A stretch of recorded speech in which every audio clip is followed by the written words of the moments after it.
Salam saudara terkasih, selamat pagi dan selamat beraktivitas di pagi hari ini. Kita percaya Tuhan pasti memberkati kita di pagi hari ini di dalam kita melakukan aktivitas kita.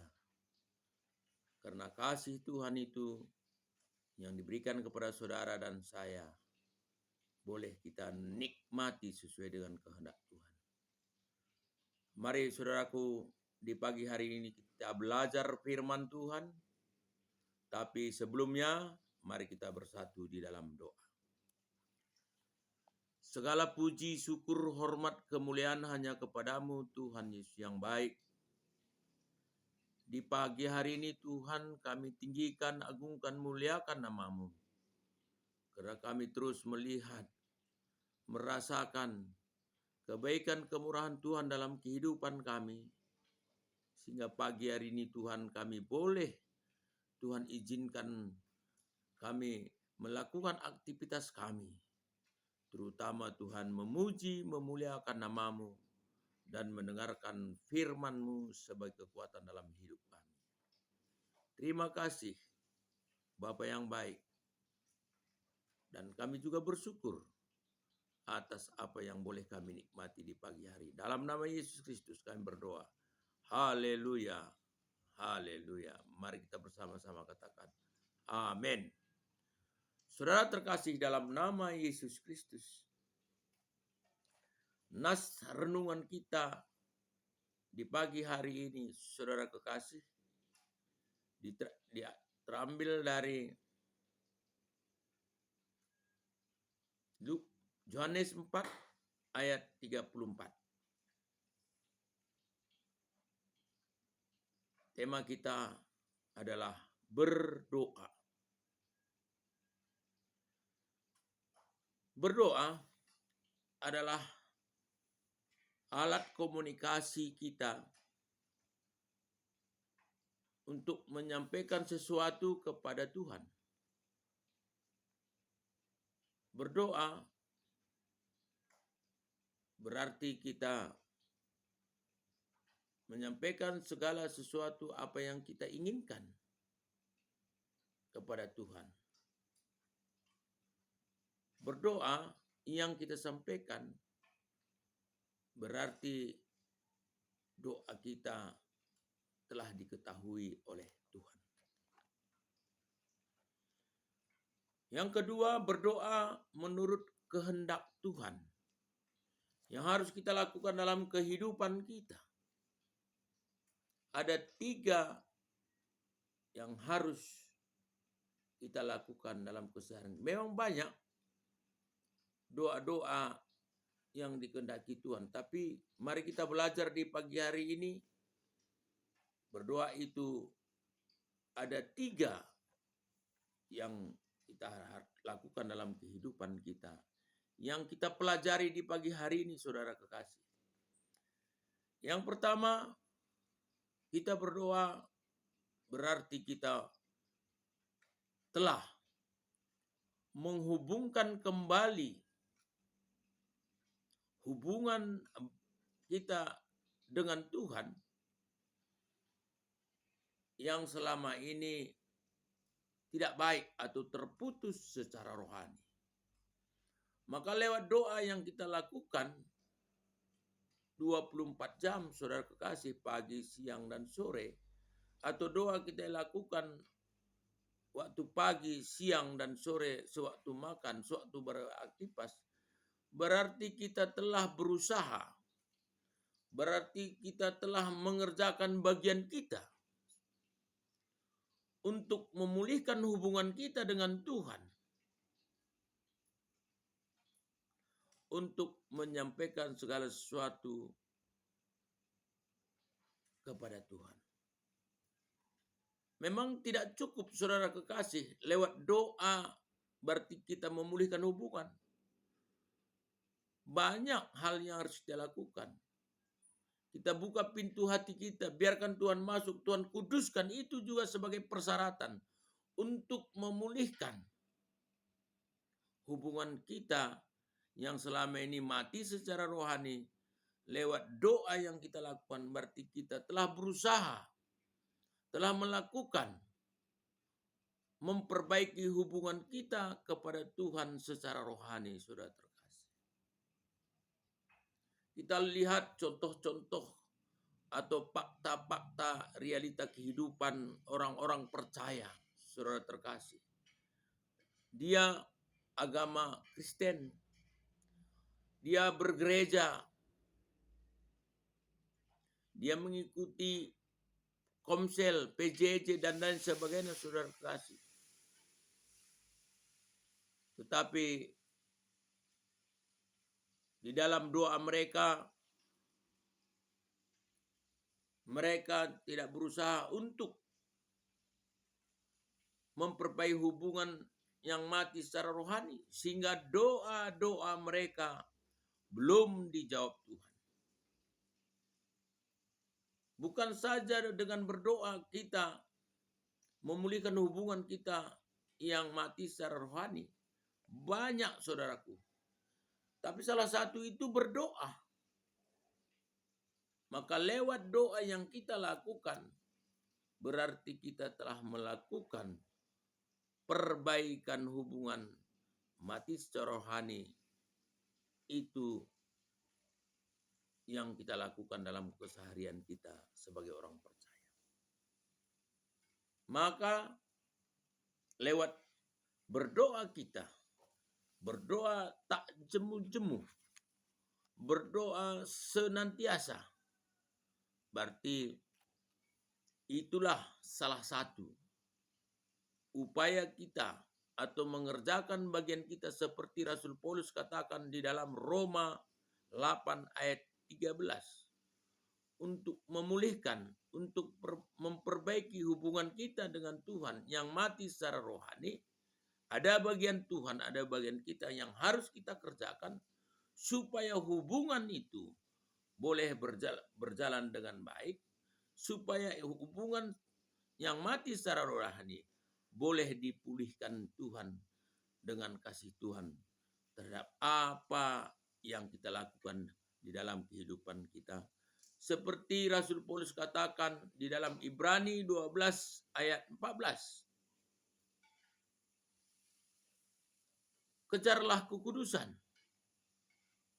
Berusahalah hidup damai dengan semua orang. Supaya saya dan saudara melihat kebesaran Tuhan. Ada pengalaman kita bersama Tuhan menjadi pertumbuhan iman percaya kita kepada Tuhan. Itu menjadi bagian kita, saudara terkasih. Maka pagi hari ini berdoa berarti kita telah melakukan salah satu perbaikan hubungan kita dengan Tuhan yang mati secara rohani, saudara terkasih. Maka dari itu, mari jangan kita lupa berdoa sebelum kita beraktivitas di pagi hari ini dan selesainya aktivitas di pagi hari ini. Karena lewat doa-doa saudara, berarti saudara dan saya menghadirkan kuasa Tuhan dalam setiap kehidupan kita. Yang kedua, saudara terkasih, berdoa itu berarti kita mengingatkan Tuhan. Karena itu adalah sifat daripada Tuhan. Karena Tuhan itu tidak menginginkan kematian anak-anaknya di dalam keberdosaannya. Tetapi Tuhan mau semua manusia di planet bumi ini bertobat di dalam pertobatan dan mereka menerima keselamatan daripada Tuhan. Itu bisa kita lihat firman Tuhan yang dituliskan di dalam kitab Yehezkiel 33 ayat 11, saudara terkasih. Aku tidak menginginkan kematian orang berdosa, Tetapi Tuhan menginginkan pertobatan orang berdosa. Berarti keselamatan, saudara terkasih. Begitu juga yang disampaikan oleh Tuhan Yesus Kristus di dalam Lukas 5 ayat 31 sampai 32. Aku datang ke bumi ini bukan datang kepada orang yang benar, tapi aku datang menyelamatkan orang yang berdosa. Itu yang disampaikan oleh Tuhan Yesus yang hidup 2000 tahun yang lewat, saudara terkasih. Maka dari itu kita harus berdoa. Karena berdoa itu mengingatkan Tuhan, saudara terkasih. Karena Tuhan itu sangat senang diingatkan untuk keselamatan saudara dan keselamatan saya hari ini. Setelah kita tahu dan memahami firman Tuhan, saudara kasih, yang dituliskan di dalam firman Tuhan pada pagi hari ini. Kita ambil contoh-contohnya di dalam Alkitab. Tuhan senang diingatkan. Di dalam pertobatan kita, di dalam keselamatan kita, di dalam pertobatan saudara, di dalam keselamatan saudara, semua umat manusia di dunia ini. Kita lihat bagaimana Tuhan mendengarkan seruan dan melihat kota Sodom dan Gomora yang begitu, yang tidak berkenan di hadapan Tuhan, saudara terkasih. Sodom akan dihukum, saudara terkasih. Sodom akan dihancurkan, saudara kekasih, karena karakter, sifat, atau perbuatan manusia yang tidak lagi berkenan di hadapan Tuhan.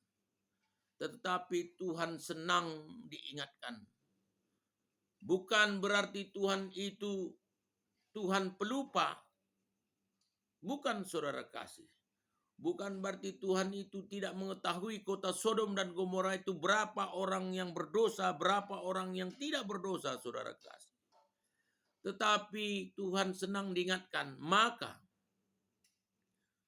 Roh Tuhan dengan dua malaikatnya datang mampir ke rumah Abraham.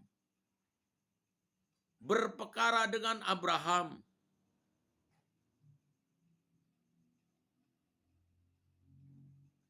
Tapi Tuhan menanyakan Abraham, berdialog. Karena Tuhan senang dia ingatkan. Maka percakapan antara Tuhan dengan Abraham, apakah engkau Tuhan menghukum kota Sodom dan Gomora kalau ada 50 orang yang percaya? Itulah perkataan daripada Abraham kepada Tuhan. Bukan percakapan, bukan perkataan Abraham itu Tuhan tidak mengetahui. Tuhan tahu bahwa berapa orang benar di kota Sodom dan Gomora. Berapa orang percaya di kota Sodom dan Gomora. Tetapi Tuhan senang diingatkan oleh Abraham, saudara terkasih. Dengan berkata, apakah Tuhan engkau menghukum kota Sodom dan Gomora dengan 50 orang yang benar? Maka Tuhan berkata kepada Abraham, tidak. Kalau ada 50 orang benar di kota Sodom dan Gomora, saya akan tidak menghukum kota itu. Itu percakapan antara Abraham dan Tuhan. Itu salah satu bukti daripada Tuhan senang diingatkan. Dan bisa saja sebetulnya Tuhan langsung menghukum kota Sodom dan Gomora tanpa dialog, tanpa Tuhan berperkara dengan Abraham. Tapi Tuhan senang diingatkan. Karena sifat karakter Tuhan itu bukan menghukum saudara terkasih, tapi menyelamatkan orang-orang berdosa. Maka Tuhan senang diingatkan. Maka antara dialog daripada Abraham dan Tuhan, dari 55, tidak ada orang benar, hanya 4 orang yang percaya, sehingga kota Sodom dihukum oleh Tuhan. Saudara terkasih dalam nama Yesus Kristus, maka dengan kita mengetahuinya, memahaminya firman Tuhan yang tertulis pada hari ini, mari kita terus berdoa kepada Tuhan. Berarti kalau kita berdoa terus kepada Tuhan, berarti kita mengingatkan Tuhan. Karena Tuhan, sifat Tuhan, Tuhan senang diingatkan untuk perbaikan kita, untuk kebahagiaan kita, untuk keselamatan kita, karena Tuhan itu adalah kasih, saudara terkasih. Yang keempat, saudara terkasih di dalam nama Yesus Kristus, yang ketiga, berdoa itu adalah suatu kebutuhan, saudara kekasih. Kebutuhan saudara dan kebutuhan saya di pagi hari ini. Berdoa itu adalah kebutuhan untuk menghadirkan Tuhan, untuk menyelesaikan masalah saudara dan masalah saya di pagi hari ini. Begitu kita berdoa, berarti begitu Tuhan hadir untuk menyelesaikan semua permasalahan, baik itu permasalahan yang tidak kelihatan maupun masalah-masalah yang kelihatan. Berarti kita menghadirkan Tuhan untuk menyelesaikan semua permasalahan kita dalam aktivitas kehidupan kita di dunia ini. Saudara kekasih, masalah bisa saja kita selesaikan tanpa kehadiran Tuhan. Tetapi saudara terkasih, itu terbatas. Tapi di dalam aktivitas kita hadirkan Tuhan, berarti pekerjaan kita tidak terbatas atau luar logika, saudara terkasih. Karena firman Tuhan yang dituliskan di dalam Amsal 19 ayat 21, rancangan di hati manusia, keputusan di tangan Tuhan. Apapun Anda lakukan hari ini, apapun saya perbuat hari ini, itu bentuk rancangan, planning, saudara kekasih. Tetapi apa menjadi keputusan terhadap pekerjaan itu terletak di tangan Tuhan Bapa Yahweh. Seperti Musa menyelamatkan bangsa Israel dari tanah Mesir kembali ke tanah Kanaan, saudara terkasih.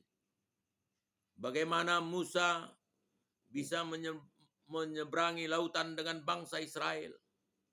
Tapi dengan hadirnya kuasa Tuhan, Musa mengangkat tangan sehingga laut terbelah dua, laut merah terbelah dua, laut mati terbelah dua.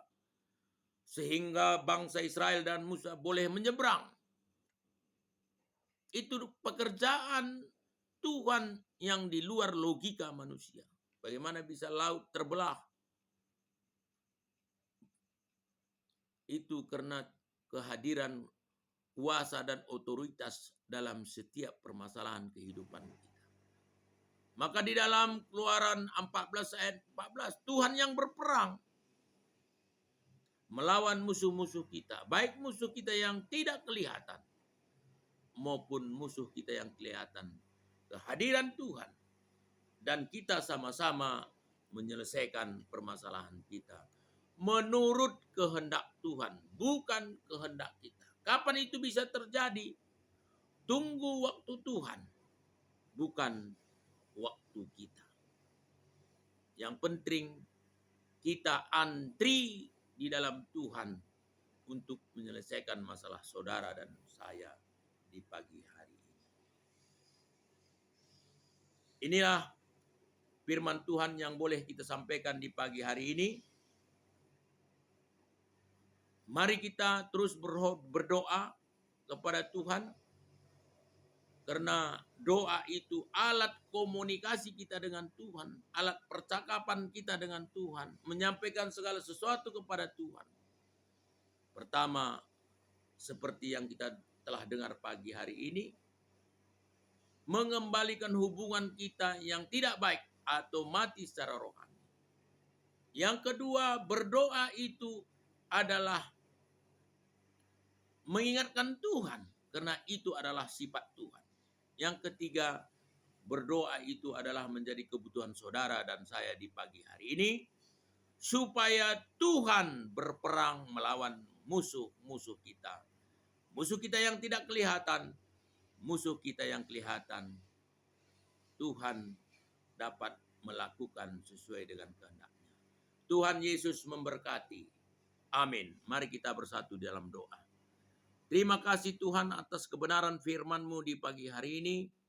Kami percaya Tuhan, apa yang kami dengar di pagi hari ini, apa yang kami pahami firman Tuhan di pagi hari ini, kami percaya Roh Tuhan akan memampukan kami untuk melakukan firman-Mu dalam kehidupan kami, supaya kami dikatakan bukan pemenang, tapi melebihi orang-orang yang menang, karena Tuhan yang berperang melawan musuh-musuh kami. Terima kasih atas kebenaran firman-Mu. Dalam nama Yesus Kristus kami berdoa. Haleluya. Sama-sama kita katakan, amin. Haleluya.